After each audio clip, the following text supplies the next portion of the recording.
Je suis Marie d'Autriche, archiduchesse et fière fille des Habsbourg, unie par les liens du mariage à Maximilien II, empereur du Saint-Empire romain germanique. Mon histoire commence bien avant l'année 1564, mais ce sont ces années que je veux vous raconter, car elles marquent un tournant dans ma vie et dans celle de l'Empire. Entre 1564 et 1576, j'ai vu se jouer les grands enjeux de notre époque, des questions de foi et de pouvoir qui ont façonné le destin de l'Europe.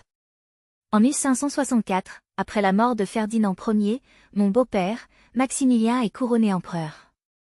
À ses côtés, j'ai pris mon rôle d'impératrice très au sérieux. Être impératrice n'est pas une simple position d'apparat, c'est un engagement envers Dieu, l'Empire et nos sujets. Je veillais sur notre cour, mais aussi sur notre famille, tout en soutenant Maximilien dans ses efforts pour préserver l'unité d'un empire divisé par les conflits religieux. Mon mari, bien que catholique, était tolérant envers les protestants. Une position rare à une époque où les divisions confessionnelles provoquaient des guerres sanglantes. Moi-même profondément catholique, je comprenais néanmoins la nécessité de compromis pour maintenir la paix.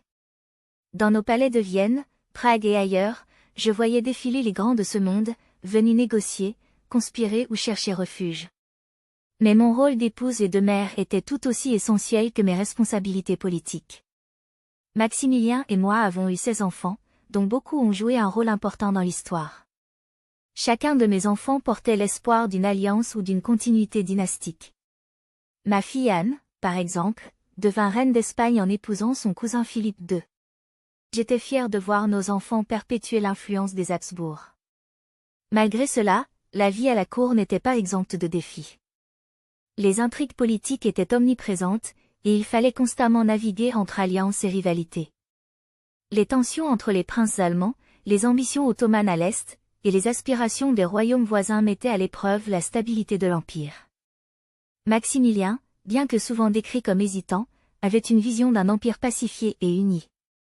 En ces années, j'ai souvent trouvé refuge dans la religion et les arts. La musique et la littérature me consolaient dans les moments de solitude et m'inspiraient dans mes devoirs d'impératrice.